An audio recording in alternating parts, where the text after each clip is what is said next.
Bem-vindos, bem-vindas. Sempre um prazer contar com todos vocês aqui no 4 Ases.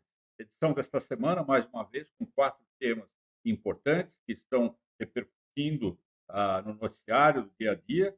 Hoje é dia de a gente entrar nos bastidores, entrar no que está por trás desses assuntos, com a visão dos nossos 4 Ases. Já estão a bordo, já estão a postos. Nós temos, então, os seguintes temas na edição de hoje. Primeiro, a independência do Banco Central, assunto antigo, né? Há quanto tempo a gente ouve falar disso? Pois agora parece que vai. Esse tema vai ser abordado pelo Humberto Casagrande.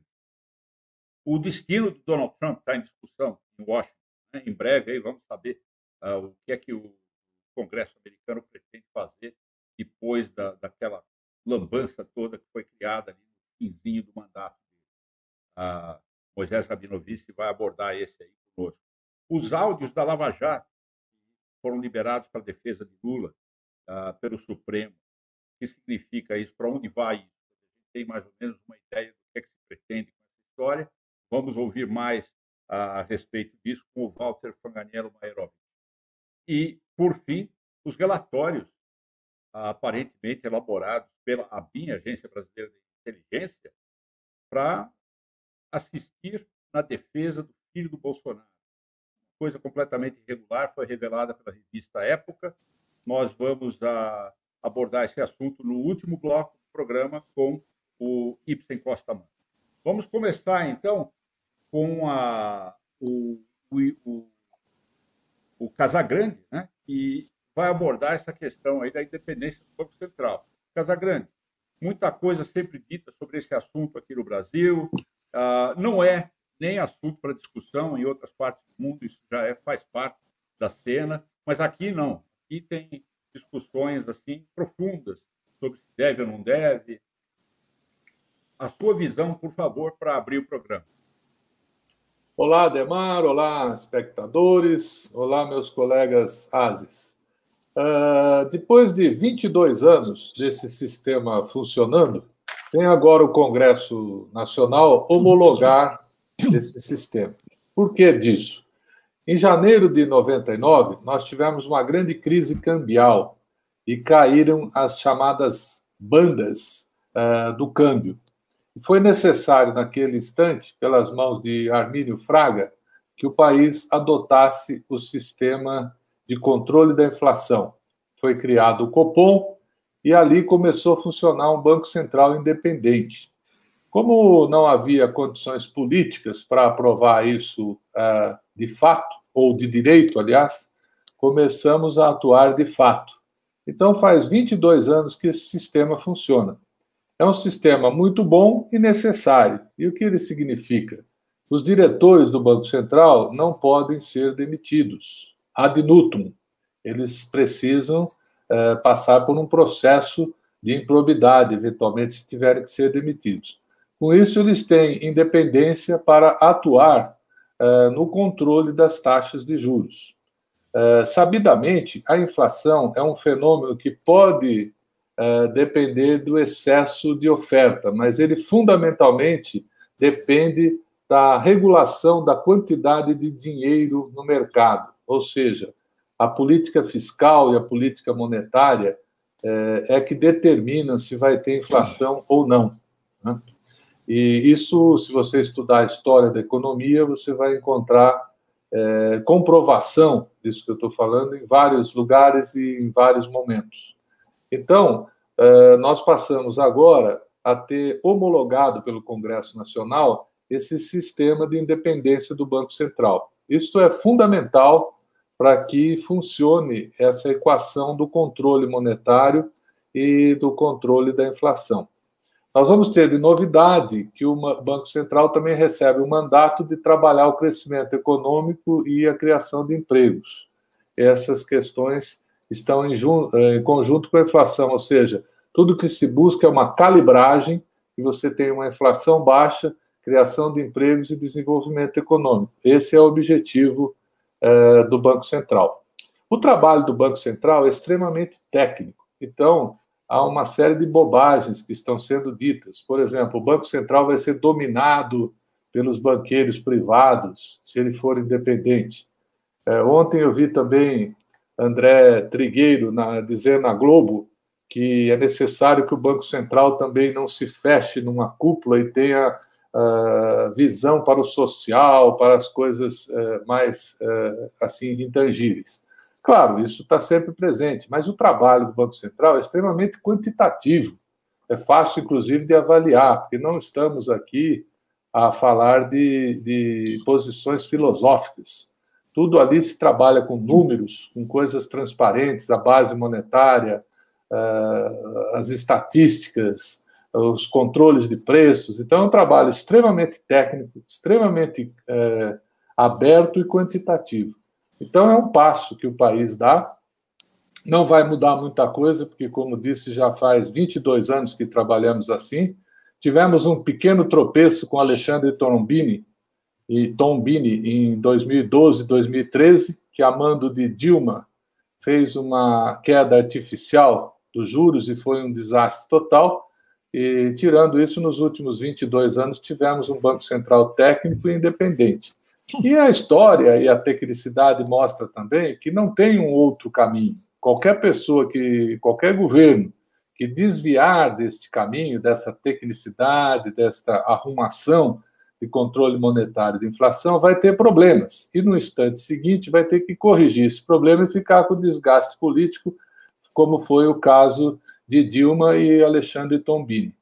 Então, concluindo, eu diria o seguinte: uma boa medida, uma ótima medida em direção de ganhar mais confiança dos investidores, dos empresários e transformar um pouco mais a nossa economia em coisas de primeiro mundo.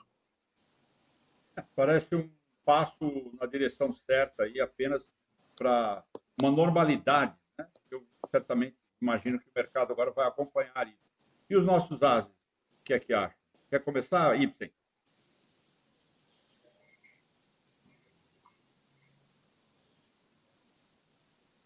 Vamos lá, Ibsen. Bom, o que eu achei importante, claro, essa questão da independência do Banco Central. Isso era uma coisa que estava no programa de governo do presidente Jair Bolsonaro, a eleição, inclusive que na época causou muita surpresa. O mercado gostou muito e pegou os adversários de calça curta ali, porque todo mundo falava de independência do Banco Central, mas ninguém implementava. Há décadas que se discute isso, né? Então, esse é um aspecto importante. E o segundo é o resultado de ampla margem de apoio na Câmara dos Deputados, né? Foram 339 votos a favor, né? Quase que o necessário para uma mudança constitucional, né? Uma PEC e tal. Então, isso mostrou, é um primeiro teste aí do Congresso após a eleição dos novos presidentes da Câmara e do Senado e uma vitória do governo Bolsonaro. Agora, Casagrande, você acha que os efeitos disso no mercado são imediatos, mas a implementação disso leva quanto tempo, você acha? Não, veja bem, eu acho que a implementação é bastante rápida. Ela vai ter aí os atos burocráticos, né, da eleição dos novos ou dos atuais diretores que passam a obedecer esse sistema, mas o trabalho de dia a dia do Banco Central e do Copom, que é a materialização dessa independência, isso aí já está vigorando, né? O que nós vamos ter agora é que esses diretores terão que ser eleitos com mandatos não coincidentes, né? Então, um vai ser eleito por 5 anos, outro por 3, outro por 2, de sorte que haja uma dispersão no tempo desses mandatos e, provavelmente, o presidente será eleito por 5 anos e, se assim o for, já ganhará o título, caso termine o mandato, do presidente mais longevo do Banco Central do Brasil, né? Que é o Roberto Campos Neto, que vem fazendo um bom trabalho. Então, eu acredito que as medidas serão mais no sentido de ganho de credibilidade do Banco Central e do governo do que medidas efetivas que possam mudar a rotina do Banco Central. E só na votação que você falou, aí chamou atenção, né, algumas votações. O Aécio Neves votou contra, do PSDB, e a Tabata Amaral, que é do PDT, votou a favor. Então, mostra como esse tema também traz algumas curiosidades aí no seu campo, Ibsen, posicionamentos de parlamentares diferentes, né? Carlos, estamos chegando próximos do fim do bloco. Vamos ouvir o Walter rapidamente e depois o Rabino. Deve ter olhos de fora para dentro sobre esse assunto, porque provavelmente não é assunto em outros países, né? O Banco Central é o que é. Walter, você primeiro. É só uma dúvida, Casagrande. Você falou eleição, mas quem nomeia o primeiro presidente, quem é que dá o pontapé inicial? Não é o presidente da República? Quer dizer, não vai ser o Bolsonaro que vai nomear? Sim, sempre o presidente que vai nomear e ele vai ser, então, referendado, né? Mas o diretor, presidente e os demais diretores, sim, serão indicados pelo presidente da República. Ok, são 8 diretores. São 8 diretores. Exatamente. Rabino, para concluir, você. Olha, é ótimo que a gente tenha um Banco Central autônomo, independente, mas estamos no Brasil. No Brasil, nós temos um ministro da Saúde que é um general. Ele foi posto pelo Bolsonaro. Casagrande, é de todo impossível que o presidente Bolsonaro emplaque um general que não tenha nada a ver com o Banco Central, como nada tinha a ver o ministro da Saúde, no Banco Central. Podemos correr esse risco? Que hipótese, hein, Casagrande? Olha, Rabino, eu acho muito difícil, porque o Banco Central talvez seja um dos únicos cargos que, sem o conhecimento técnico, você não anda. É como assim pilotar um avião, né? Se você quiser nomear. Mas na saúde ainda há alguma flexibilidade de você se cercar de alguém. Não diria que seria impossível, mas são tantos termos técnicos, tantas questões técnicas, que eu acho que ele teria que ser um grande ventrílogo ali, tendo alguém por trás falando com ele. É a única chance que tem. E resta também uma lembrança de que quem faz a meta de inflação ainda é o governo, né? Que quem define a meta da inflação é o Conselho Monetário Nacional. E quem é o Conselho Monetário Nacional? O ministro da Economia, o presidente do Banco Central e o secretário de Política Econômica, ou seja, são 3. O presidente da República, ele tem poder, ele que vai dizer, olha, a meta da inflação é 8%, a meta da inflação é 3%. Então, ele não perde totalmente a ação sobre a inflação, porque ele pode definir para o próximo ano se ele quer trabalhar com uma inflação folgada, fazendo crescimento econômico, deteriorando as contas públicas, ou se ele quer uma inflação mais apertada, um rigor fiscal maior. Então, cabe ao Banco Central executar um mandato que ele recebe do Conselho Monetário Nacional. Todo ano, antes de se iniciar o ano fiscal, o Conselho Monetário Nacional define qual é a meta que o Banco Central vai trabalhar. E o Banco Central recebe essa meta e, tecnicamente, trabalha para ficar dentro desta meta. Existe um desvio padrão em cima da meta, mas ele tem que ficar naquele intervalo. E caso não consiga, ao final do exercício, terá o presidente do Banco Central que escrever uma carta pública ao ministro da Economia, justificando por que ele não conseguiu e quais foram os obstáculos que ele teve que enfrentar. Parece que essa hipótese aí, então, está meio distante, ainda bem. Obrigado, Casagrande, obrigado, Azazes. Vamos ao intervalo e, do outro lado dele, nós vamos falar um pouco de um ex-presidente americano que continua dando trabalho no Congresso. Moisés Rabinovich vai abordar aí a situação de Donald Trump. Até já.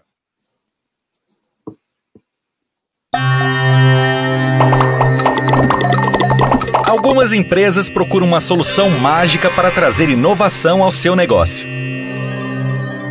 Algumas empresas acreditam que o segredo do sucesso está na tecnologia.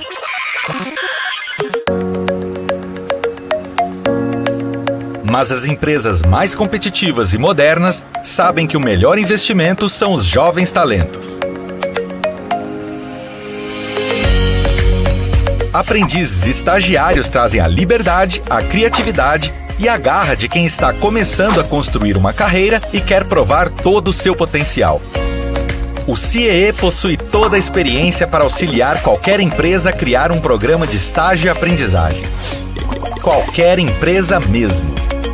Entre em contato agora com o CIEE e dê um upgrade no seu negócio. CIEE, transformando vidas, construindo futuro. Antes da participação do Moisés Rabinovici, uma notícia interessante, importante, positiva para esse projeto, 4ASE. Nós temos mais um apoiador institucional. Já temos o CIEE, que acabou de ter aí uma mensagem do CIEE no intervalo. Agora teremos também a Fundação Editora Unesp, que é da Universidade Estadual de São Paulo, Júlio de Mesquita Filho. Confirmamos que eles serão apoiadores formais e institucionais desse projeto.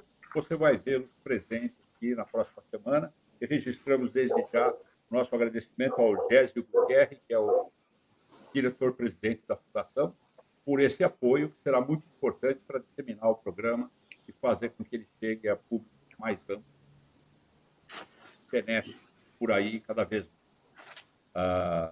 Vamos, então, ao bloco com o Moisés Rabinovici e o périplo do Sr. Trump e o que está acontecendo no Congresso americano. Rabino, a sua visão, por favor.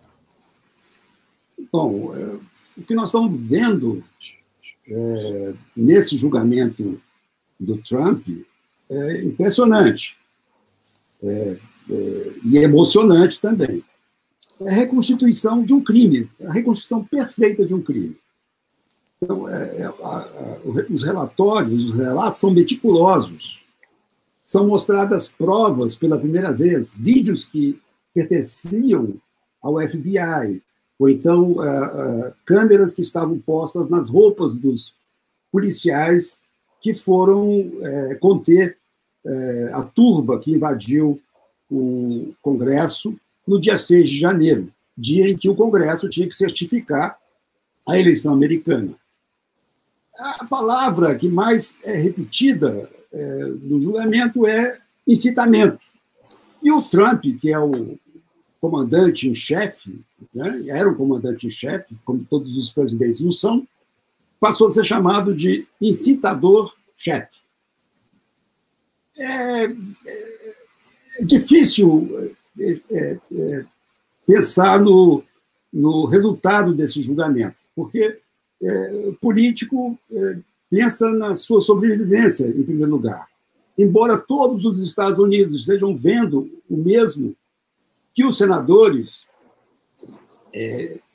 pensa-se que seja difícil algum senador mudar de opinião, porque o Trump deixa um legado de eleitores que o Partido Republicano sequer tinha, são supremacistas brancos, são os que não tinham algum candidato a quem votar.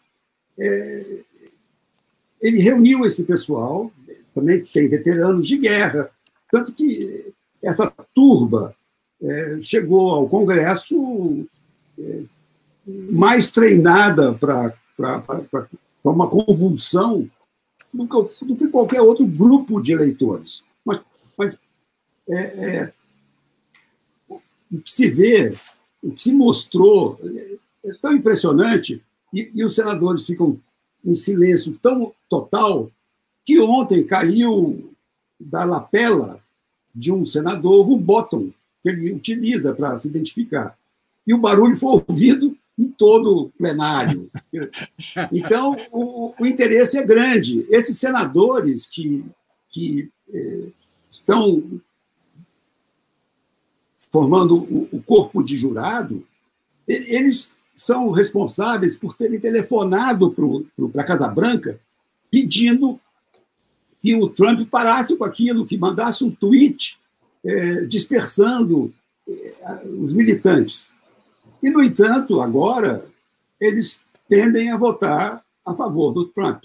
É muito difícil lidar com essa contradição. Na hora da ação, pediam que Trump contivesse. Na hora de votar, estão em dúvida. Agora, é difícil manter-se também como senador republicano, votando contra o indiciamento dele. Três frases que um dos promotores pediu que todos jamais esquecessem foi assim: Big Lie. Big Lie é grande mentira, e Trump repetiu 6 meses antes da eleição, dizendo que, se ele perdesse, teria sido por fraude, seria por uma big lie. A outra é Stop the Steal, pare o roubo. Esse foi o bordão que a turma utilizou no dia 6, depois que saiu de um discurso inflamado feito por Trump na elipse, que é ao lado da Casa Branca. Eles saíram gritando: Stop the Steal, Stop the Steal. E o Trump pede que todos lutem como no diabo, como no inferno, para parar o roubo. Essas 3 frases conduziram as ações do dia 6. A grande parte dos principais atores desse assalto ao Congresso, do assalto à democracia, está presa. E nos depoimentos, o que se escuta é que eles estavam seguindo ordens do Trump. Por mais que a defesa de Trump agora diga que não há ligação entre o discurso que ele fez antes da invasão do Congresso ou os tweets que ele mandou 6 meses antes da votação, tenham ligação. Já tem 6 senadores republicanos já passaram para o lado dos democratas, vão votar com eles. Mas é necessário 17. Isso. O julgamento dá 16 horas para a defesa, 16 horas para a acusação. Então, a gente vai chegar a um veredito, muito provavelmente no domingo. Mas alguma coisa já se... Só terminar. Alguma coisa já se vê como resultado desse julgamento. Um grupo de republicanos já estão se reunindo para formar um novo partido, um partido de centro-direita, porque não concorda com a fidelidade dos outros republicanos em relação a Trump, que não será reeleito, mesmo que ele passe por esse julgamento. 60% dos americanos acham que ele deve ser condenado. Sabino, como você sabe, no sistema americano existe sempre uma preocupação em preservar a instituição, né? Então, eu quero chamar o Walter. Walter, você acha que, dessa vez também, preservar a instituição significa não tomar nenhuma atitude com o que fez o ex-presidente Trump? Não, ao contrário. Preservar a instituição significa sair em defesa dela. E agora o que me preocupa, eu gostaria de saber do Rabino, é o seguinte: tem uma conversa no sentido de que, olha, preciso dos 2/3, tá? Para se ter uma posição sobre o mérito, tá? Se houve incitação e etc. Mas se está querendo separar e colocar uma outra questão, que é a perda dos direitos políticos, e aí se diz que bastaria maioria simples. O que você acha disso, Rabino? Estava previsto, Walter, desde o início do julgamento, que a perda de direitos seria uma segunda votação, além do julgamento. São 2 coisas separadas lá, nos Estados Unidos. Eu não sou tão especializado como você, mas o que eu entendi desde o começo é que, para perder os direitos, existe um outro voto que é de maioria simples, como você disse. E para o julgamento vai ser necessário a aprovação de mais republicanos, a traição, né, que poderia se dizer, dos republicanos. Você sabe, Rabino, que é uma coisa aqui que é espantosa. Porque, veja bem, se ele a acusação não passa, então ele não é declarado culpado, então vamos chamar ele de absolvido.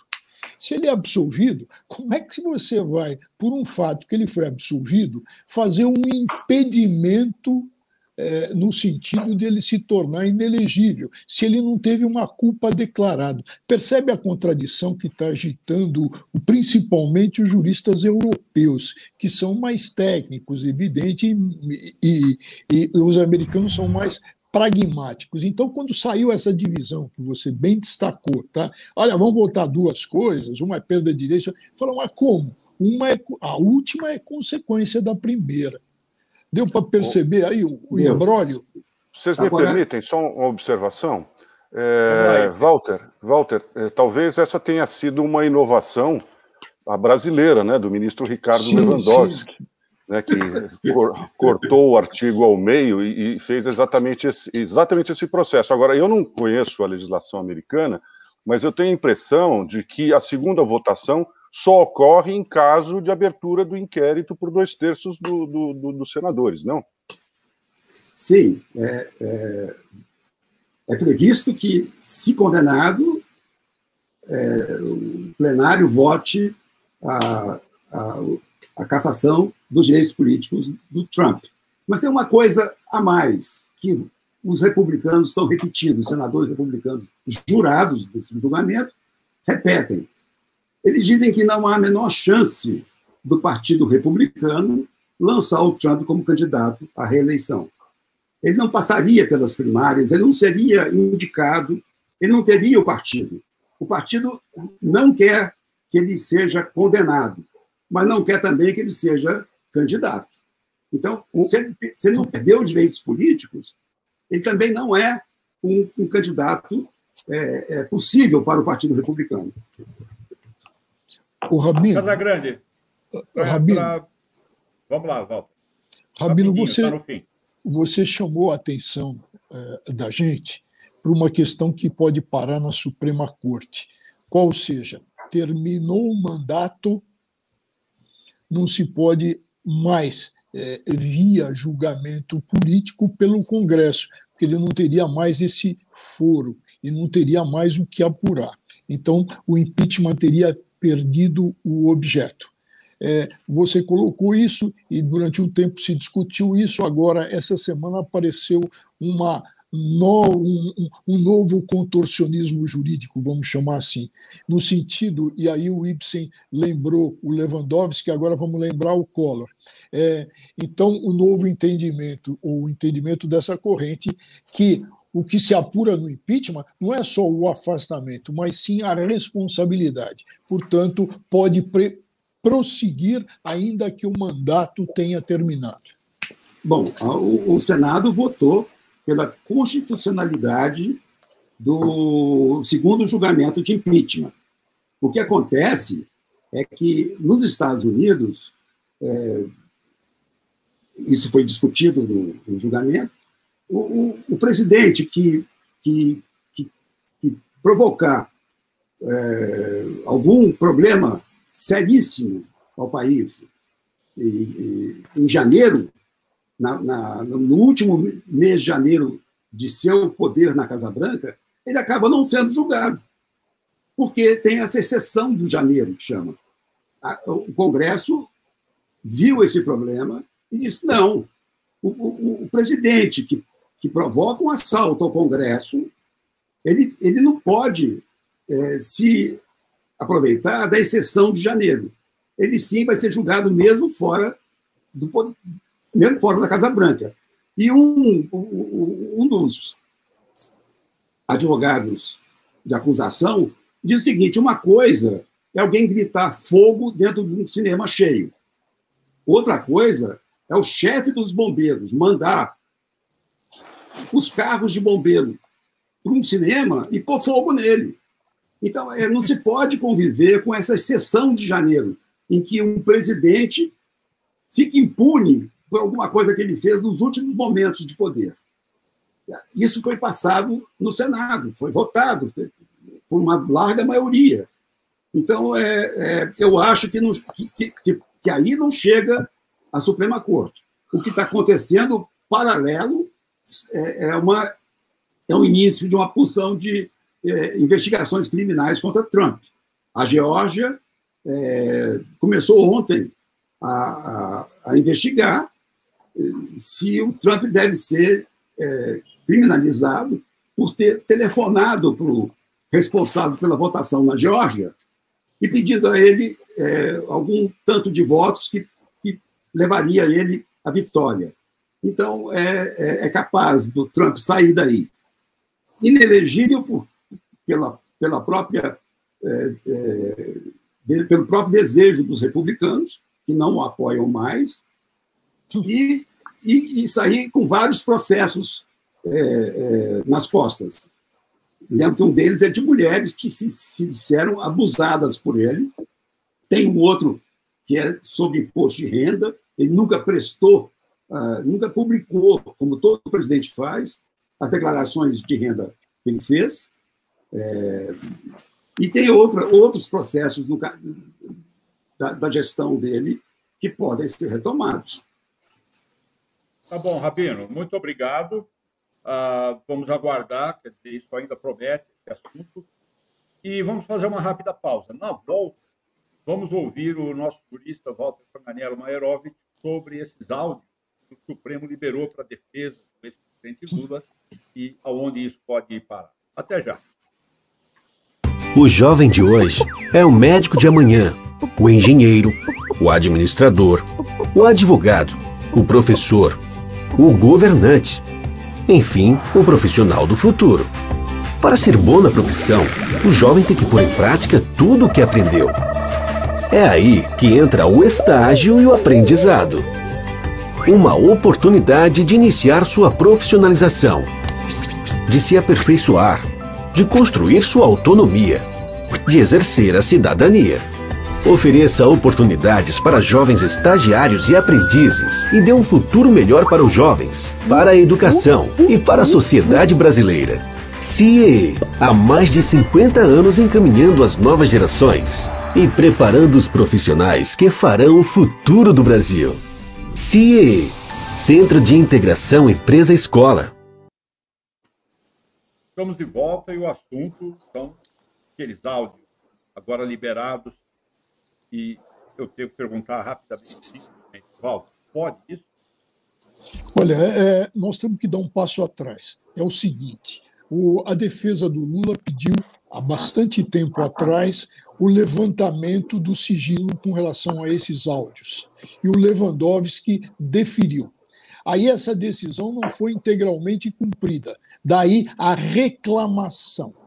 O que o Lewandowski fez na reclamação? Deu uma liminar, porque era período de férias do Supremo.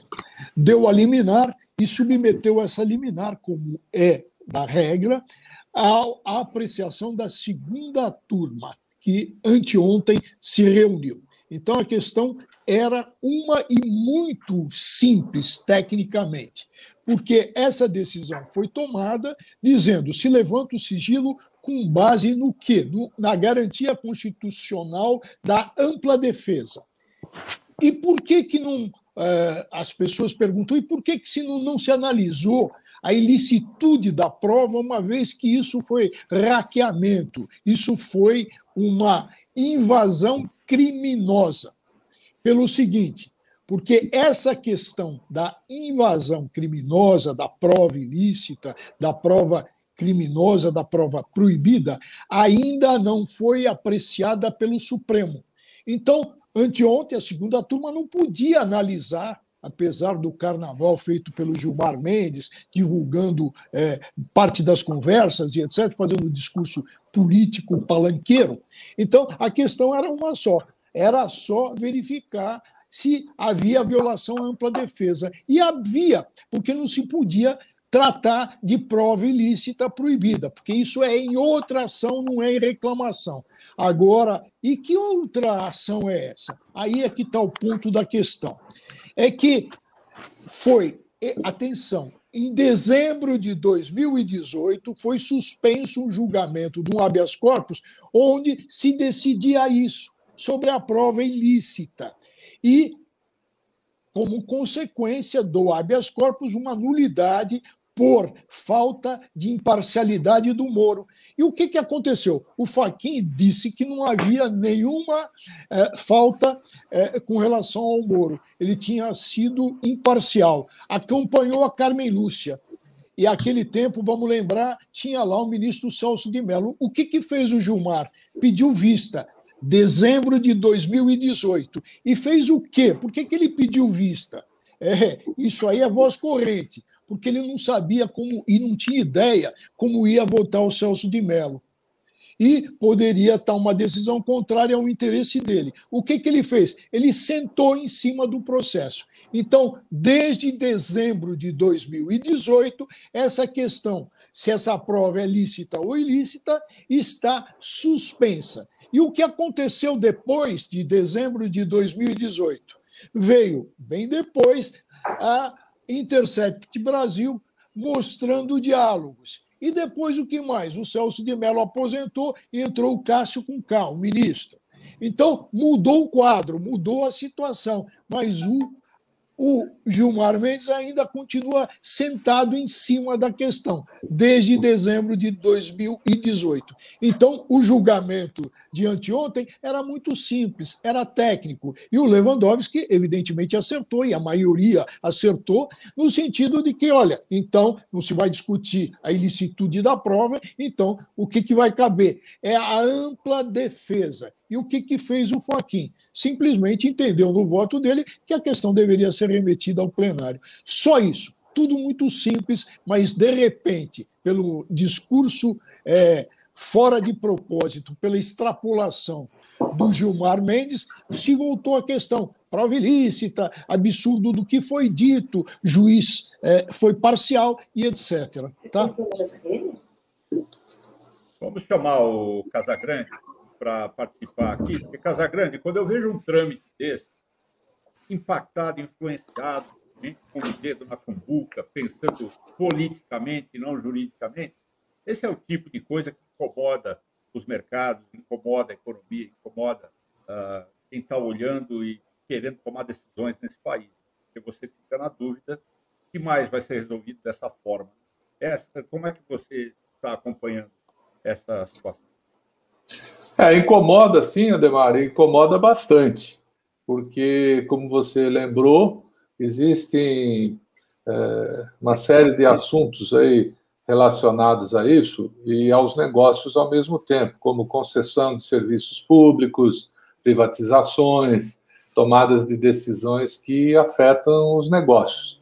E o que a gente vê é que as decisões, ora, vão pelo devido processo legal, ora o devido processo legal é apenas um rito de passagem, né, onde não existe efetivamente o devido processo legal. Então, você vê que uma Suprema Corte com a mesma composição, as mesmas pessoas, mudou a prisão em segunda instância 2 vezes. Então, não há esse entendimento, né, e também esse excesso de exposição, tudo isso para o mundo dos negócios não é uma coisa boa. O mundo dos negócios gosta mais de um posicionamento sereno, mais ou menos na mesma direção. Então, isso traz problemas de todos os lados. Eu acho que mais atrapalha do que ajuda. Ibsen, para encerrar o bloco, é uma falta de padrão, realmente. E você enxerga em diversos momentos desse trâmite todo, dedo político em ação. Pois é. Eu queria comentar o seguinte, que é preciso lembrar que existe uma outra ação, né, Walter, que o ministro Fachin enviou para o plenário do Supremo, que é exatamente sobre a suspeição do ex-juiz e ex-ministro Sérgio Moro. E a defesa do ex-presidente Lula pediu a retirada da ação, porque ele acha que provavelmente pode haver mais risco na votação pelo plenário completo do Supremo Tribunal Federal, né? E que essa ação que está na segunda turma, ele, como de fato aconteceu, tinha mais chance de prosperar. E isso tudo leva àquela velha questão que a gente tem conversado aqui sobre insegurança jurídica, porque se eventualmente o presidente Lula for canceladas as condenações, ele pode eventualmente disputar em 2022. Ele já disse que o Haddad é o candidato do PT, mas isso pode ser meio uma vacina, né? Para tentar melhorar a situação dele nos processos.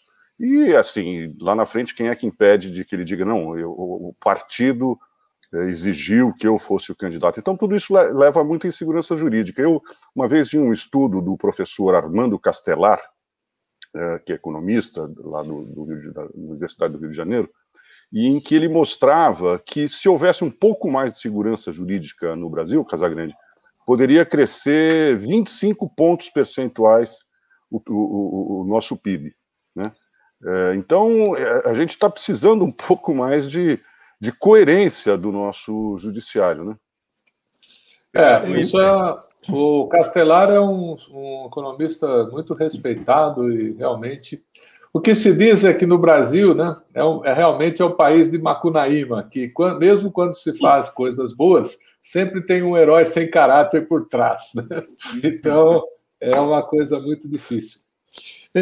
Veja, está cada vez mais, quando o Supremo deixa de ser corte técnica e passa a ser corte política, e cada vez mais isso é notado, o Supremo está virando uma corte política. Então, quando entra a política, o direito fica num segundo plano. E quando o direito se sente num segundo plano, ele foge dos tribunais pela janela.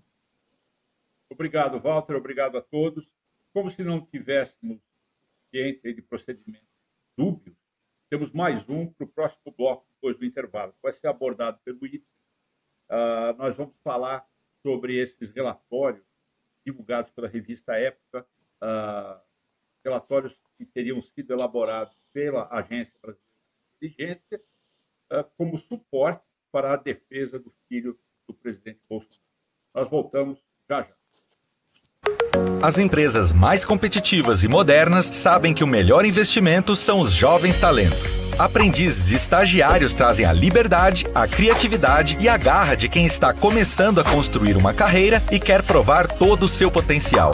O CIEE possui toda a experiência para auxiliar qualquer empresa a criar um programa de estágio e aprendizagem. Entre em contato agora com o CIEE e dê um upgrade no seu negócio. CIEE, transformando vidas, construindo o futuro. Vamos então para o último bloco, rapidinho, Ibsen, a sua visão sobre esses relatórios, e lembrando que depois do último bloco temos a cartada final dos 4 A's. Com vocês. Bom, esse é um assunto que vem se arrastando desde o ano passado, né? Essa semana teve 2 desdobramentos aí, um deles com um julgamento de 3 habeas corpus, impetrados pela defesa do senador Flávio Bolsonaro na questão das rachadinhas do Rio, né, do tempo que ele era deputado estadual lá no Rio de Janeiro. Mas esse julgamento foi interrompido, né, com um pedido de vistas do ministro Félix Fischer. Poderia ter alguma novidade nisso. Mas, numa outra frente, já no Supremo Tribunal Federal, que está no Supremo Tribunal Federal, trata-se de um pedido de investigação feito no final do ano passado pela ministra Carmen Lúcia, um pedido de investigação no Ministério Público Federal, leia-se o Augusto Aras, de uma suposta utilização de estrutura de governo a mando do presidente Jair Bolsonaro para ajudar a defesa do Flávio Bolsonaro nessa questão da rachadinha.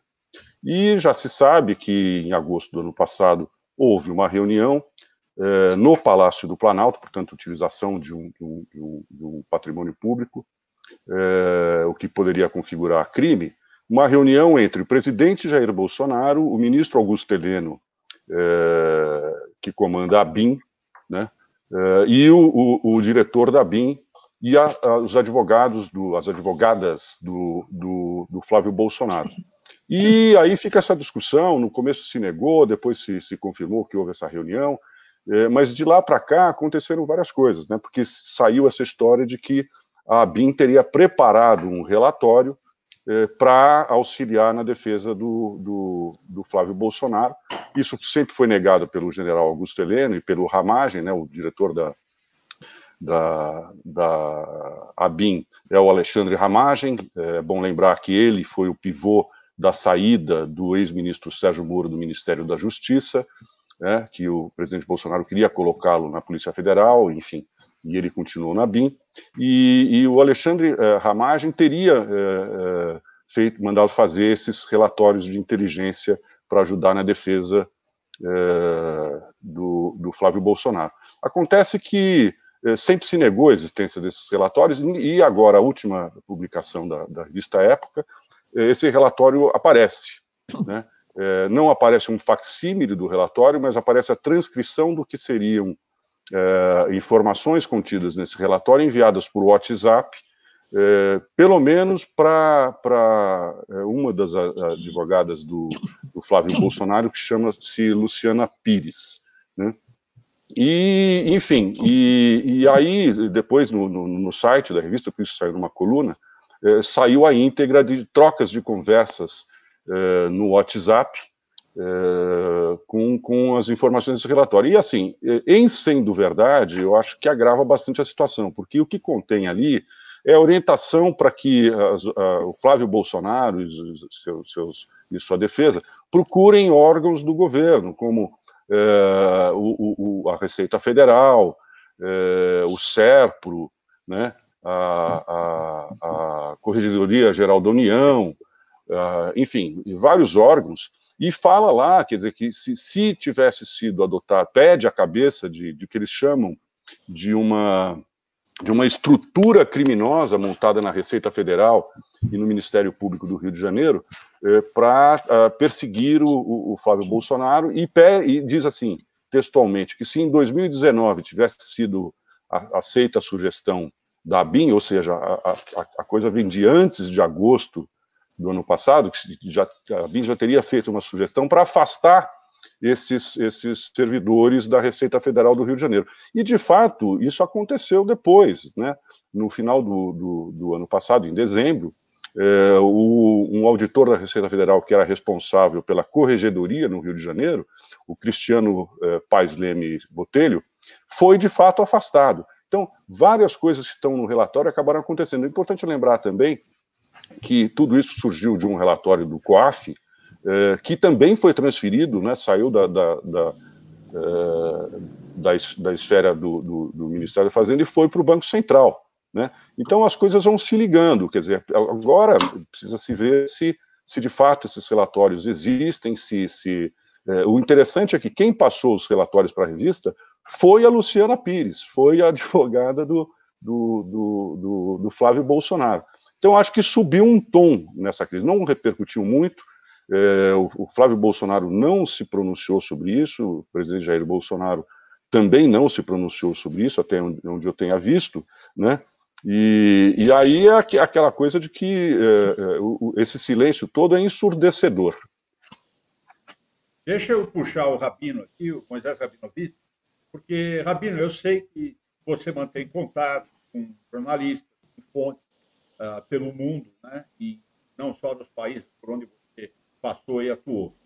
Esse tipo de acontecimento, de processo aqui no Brasil, deve dar um nó na cabeça dos que observam o Brasil lá fora. Uma vez eu estava para vir de férias ao Brasil e o meu amigo do New York Times me disse: mas por que você está indo agora? Tem uma maior crise lá, então vai haver um impeachment. O impeachment nunca ocorreu, eu vim de férias e voltei. Eles vêm com olhos de seriedade que nós não temos. Eu queria comentar aqui uma coisa que parece seríssima. Nosso programa de hoje tem como base, pano de fundo, dois grandes personagens, Trump e Bolsonaro, que, aliás, são dois grandes amigos. O terceiro, que é o Bibi Netanyahu está sendo julgado em Israel por corrupção. Mas vamos ficar só nos 2 primeiros. No julgamento, observa-se que, no julgamento do Trump, observa-se que as pessoas ficam espantadas, mas ele fez tudo isso? Isso tudo aconteceu? No Bolsonaro, aqui no Brasil, acontece a mesma coisa, ele tem uma trajetória de malfeitos. E daqui a pouco, se ele for um dia julgado, nós vamos nos perguntar, mas ele fez tudo isso? Como é que conseguiu? A gente não para o mal feito, a gente não pune, a gente não leva à justiça. Ou se leva, tem sempre um jeitinho para escapar. Imagina usar o serviço de inteligência brasileira para salvar um filho do presidente de uma acusação de rachadinha. Não tem sentido isso. Não está à altura de um país. Então, lá fora, cada vez mais, vem a gente com menos importância, porque, por mais que haja denúncias, por mais que a floresta esteja pegando fogo, não se faz absolutamente nada. A gente discute muito, dá furos de jornal, manchete, mas aí morre na praia. Para fechar esse bloco, deixa eu trazer a visão do Walter. Enfim, eu acho que o Rabino deu o tom aí de como estamos sendo vistos em função desse tipo de acontecimento. Olha, são 3 pontos importantes que eu vou tocar. O primeiro, que a BIM é uma agência de Estado, não é uma agência de governo e também não é uma agência de familiares do governante, do presidente da República. A BIM é uma agência de Estado, cuida de questões de defesa da soberania e da integridade nacional, quer internamente, quer externamente. Essa é a BIM. Uma coisa muito séria, por que existe a BIM? Por que existe essa, aspas, arapongagem, essas espionagens? Isso tem no mundo inteiro. Isso começa no ano 450 a.C., num livreto chamado A Arte da Guerra, do Sun Tzu, que diz o seguinte, e eu coloco entre aspas e vou ler: o que permite ao chefe de Estado vencer e também obter coisas fora do alcance dos homens comuns são as informações oportunas. Então, inteligência é uma questão de Estado e importante. A inteligência, muita gente pensa, mas nós tivemos o SNI. Só que a inteligência nasce no Brasil em 1927, com o presidente Washington Luiz. E decorre do quê? Decorre do movimento tenentista, porque em 22 nós tivemos os 11 do Forte de Copacabana, o movimento tenentista, e depois, entre 24 e 25, nós tivemos a Coluna Prestes, então havia necessidade de se ter informações para se manter uma integridade nacional e se manter uma inteireza com relação a assunto interno. Então, a inteligência é importante, a BIM é importante, mas a BIM como agência de Estado. Obrigado, Walter. Assim, concluímos este bloco e vamos diretamente para a cartada final. 1 minuto para cada um dos ases para dar o seu arremate na edição de hoje. Vamos começar com o Ibsen. Por favor, a sua cartada final, Ibsen.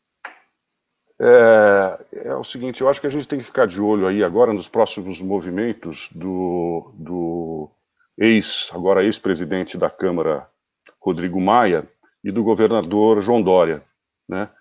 O Rodrigo Maia deu uma entrevista para o jornal Valor, um pote até aqui de mágoas, acabou atacando muito o presidente nacional do DEM, o ex-prefeito de Salvador, ACM Neto, e o governador de Goiás, dizendo que eles tinham traído, né, quando da eleição da Câmara e tal, e acabou tomando de volta, né?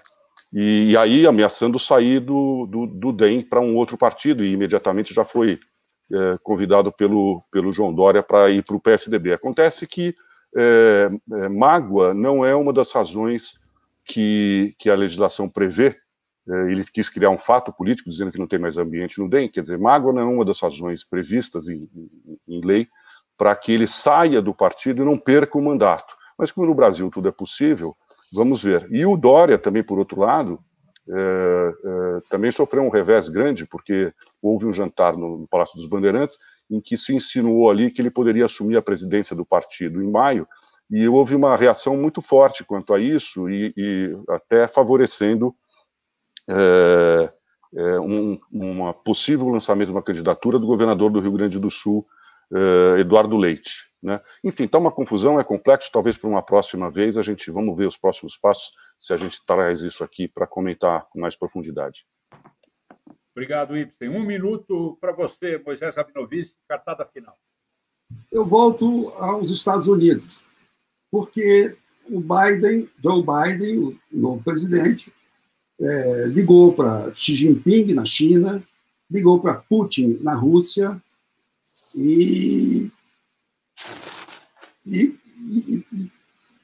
começou, de fato, a tirar os Estados Unidos de onde ele foi deixado por Trump. Tem frota americana seguindo para o Estreito de Taiwan, do Mar do Sul da China. Então, e tem um Trump que vai mudar de status até a semana que vem. Eu fico de olho no Biden. 1 minuto para você, Humberto Casagrande, sua cartada final. Bom, eu trago aqui uma visão positiva.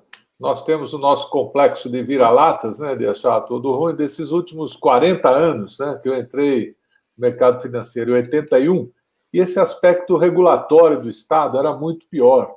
Hoje nós temos as agências reguladoras, temos a Agência de Águas, a Anvisa, temos a ANEEL, a Anatel, uma CVM independente, agora um Banco Central independente, uma Receita Federal com muita estatura, relativamente independente. Então, em 1981, praticamente tudo estava sujeito a uma assinatura do presidente, que podia mudar a vida e a situação de quase tudo. 40 anos depois, se nós não somos um Estados Unidos, com um Estado sólido e bem arrumado, mas acho que avançamos bastante nessa coisa da independência dos assuntos. Ainda há muito que se fazer, mas acho que aos trancos e barrancos, pela Constituição de 88, pela ação de alguns presidentes e por tudo que aconteceu, acho que o Estado brasileiro hoje ele está muito mais institucionalizado. Repito, não é o ideal, muitas mazelas ainda acontecem, mas avançamos bastante nesses últimos 40 anos. Obrigado, Humberto. Para completar, 1 minuto para você, Walter Fanganiello Maerovic, sua cartada. Olha, o Super Mario parece que emplacou, e segunda-feira isso vai estar definido junto ao presidente Mattarella. O Super Mario, evidentemente, é o ex-governador, e o título é esse, ex-governador do Banco Central da União Europeia. É o Mário Draghi. O que existe ainda de probleminha? É a formação do ministério. Ele é um técnico, ele vai montar um governo político ou um governo técnico com ministros técnicos, ou ele vai montar um governo com ministros políticos ou vai fazer o meio a meio, mezzo mussarela, mezzo alite. Agora, com relação a isso, por que todos os partidos, e tem só um partido que está contra expressamente, Fratelli d'Italia, porque todos, inclusive partidos como o do Salvini, a Liga Norte, que são anti-europeístas, estão do lado do Draghi. Aí é que tem uma jogada. Estão todos os colegas Ases bem sentados para não se assustarem. É o seguinte, os políticos estão entendendo o seguinte, vamos botar o Mário Draghi lá e vamos levando isso, cozinhando até fevereiro do ano que vem. Porque fevereiro do ano que vem tem eleição pelo parlamento do presidente da República. E se o Mário Draghi não estiver fazendo jogo político, nós elegemos ele presidente da República, aí o cargo de primeiro-ministro, de chefe de governo, fica vago, e aí a gente resolve o que vai fazer, talvez, eleições gerais. É isso. Obrigado, Walter. Está aí um pequeno exemplo do parlamentarismo à italiana.